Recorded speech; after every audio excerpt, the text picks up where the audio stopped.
Always good to have you back, Tom. Lovely to talk again. Let's go to Chelsea to start with. I'm just going to run through a little list here for you. Since Mourinho in 04, Avram Grant, Big Phil, Hiddink, he was, of course, a caretaker, Ancelotti, Villas-Boas, Di Matteo, Benitez, Mourinho, Hiddink again, caretaker, Conte, Sarri, Lampard, Tuchel, Potter. Have I missed anybody?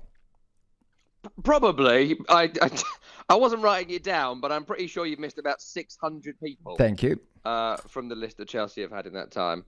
I mean, the weird thing about that list and the weird thing about Graham Potter leaving today is that under the old stewardship of Roman Abramovich, who, of course, bought the club to sports wash the nation of Russia in the rest of Europe and to give a respectable facade to essentially what was the funding of Vladimir Putin's regime. They were brutal.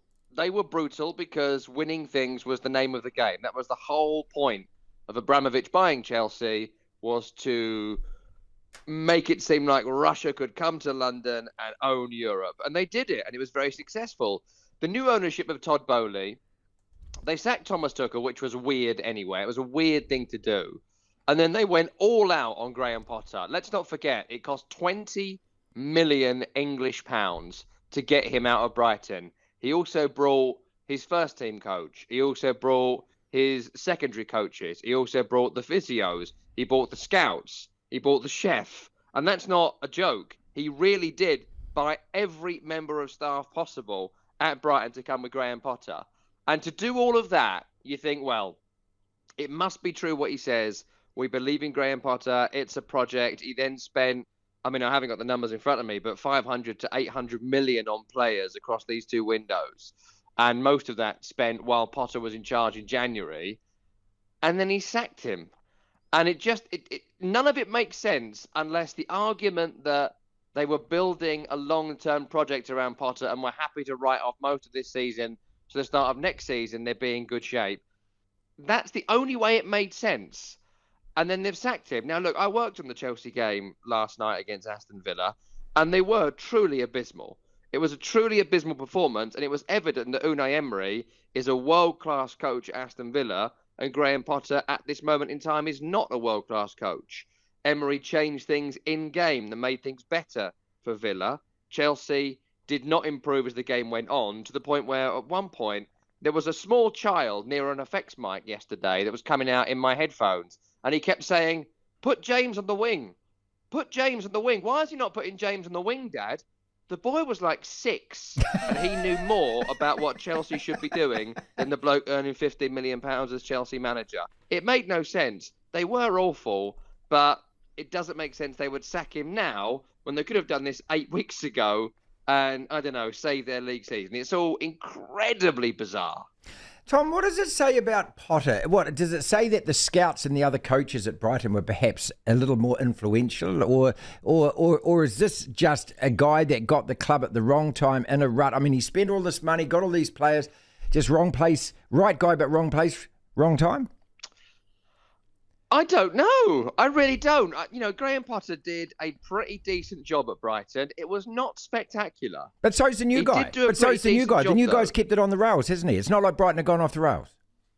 Yeah, De Zerbi, who'd been in charge of Shakhtar Donetsk and Sassuolo, no one really noteworthy, but he's come in and done a pretty good job. And I think Brighton have actually improved on previous seasons because they've added a cutting edge, which they never had under Graham Potter. The amount of times they come on here to talk to you, and I was like, if Brighton had a striker or could score a goal, they'd be really dangerous under Graham Potter. Well, now they're scoring 2, 3, 4 goals every week. They still haven't got a striker, so it was obviously something else, less basic than my analysis provided. So, look, I don't know. I think Graham Potter is a good coach. I think he'll get another job, but I think the fit at Chelsea was wrong from the start. They sacked Thomas Tuchel, who was popular with the fan base, so already that's error number one.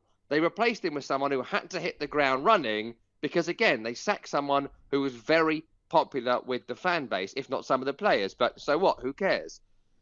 He then did not win many games. He then went on a run of, I think, 4 wins in 18, which is something that Chelsea fans who have become engorged on success over the years were not used to.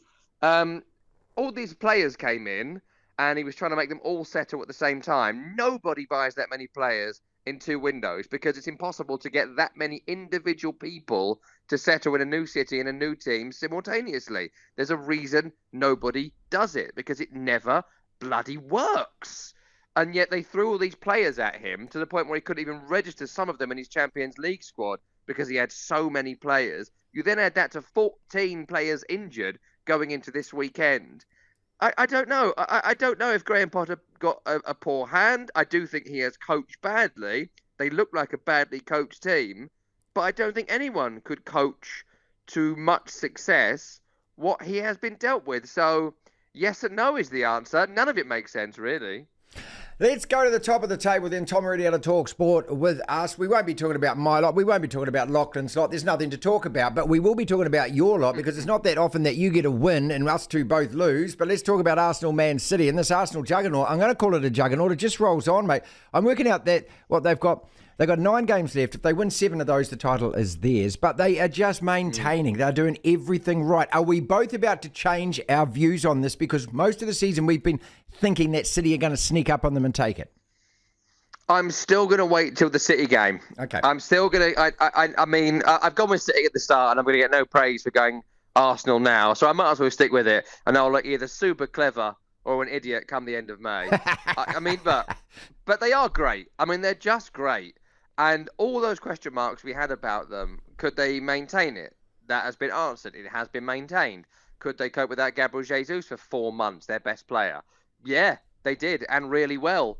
And now Gabriel Jesus is back, and he scored a couple of goals, won the penalty that led to the first goal.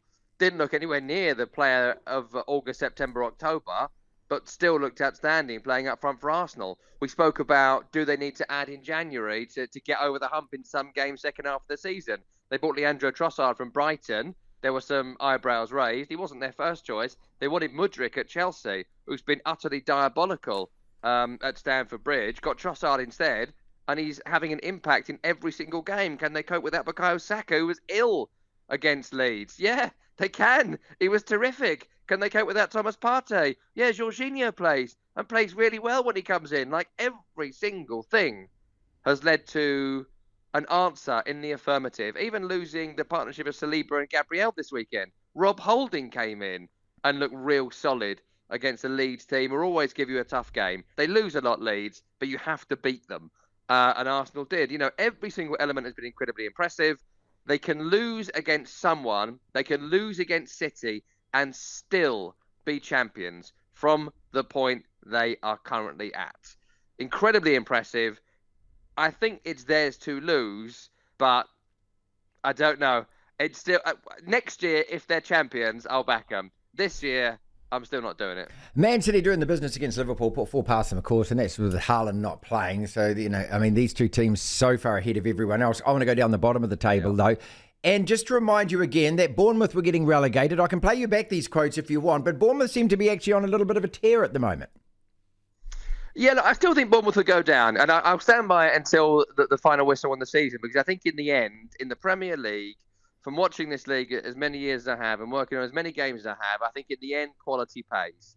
In the end, quality will pay dividends, and there is not a great deal of quality in that Bournemouth team. Tavernier scored an incredible goal. They were able to overwhelm a Fulham team that I think, they've jumped the shark now, Fulham. I think their season is going to start winding down to a mid-table finish. Great season, though, it's been. Way better than anyone could have expected. They won't be getting many more points from this position, maybe another 5 or 6.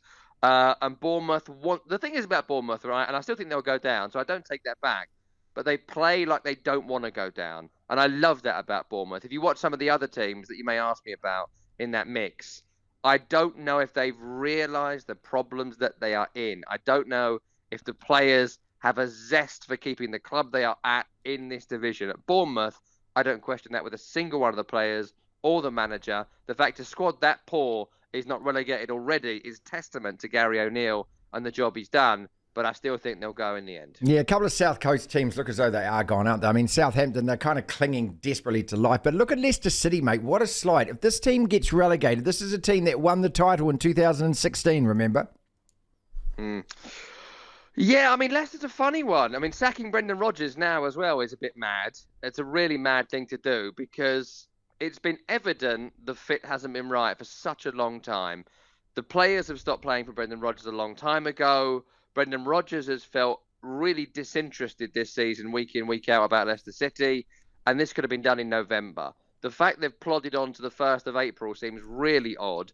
The continual failures of this team over and over again, bar a little run in November where they won 2 or 3 in a row, and a great performance at Aston Villa aside, there's nothing really this season they've done. James Maddison, I think, is a top talent. I think he's one of the top 40 or 50 players in world football. I think he's exceptional. But apart from that, Vardy is gone. He's never coming back. Vardy is no longer there. Iheanacho is not a striker. Patson Daka was a poorly scouted signing for the Premier League. Yuri Tielemans either wants out or doesn't run anymore or is injured, so that's gone from their midfield. And you could go on. Every single position has got worse over the last 3 or 4 years.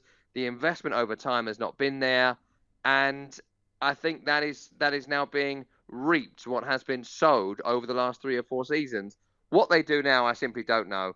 Is it going to be a Rafa Benitez till the end of the season? Is it going to be give it to the assistant manager, as Tottenham and Chelsea seem to be doing? It certainly isn't going to be a long-term appointment, and who's going to be able to get more out of these players? I really do not know. It's a shocking thing. I still don't think they will go. I think they probably are more likely to be in that relegation mix with Leeds and 1 or 2 others for that 3rd relegation spot than maybe West Ham and Wolves and Palace are. But I don't know. I still think there's enough quality in that squad to see them up. But the performance against Palace this weekend was pretty woeful.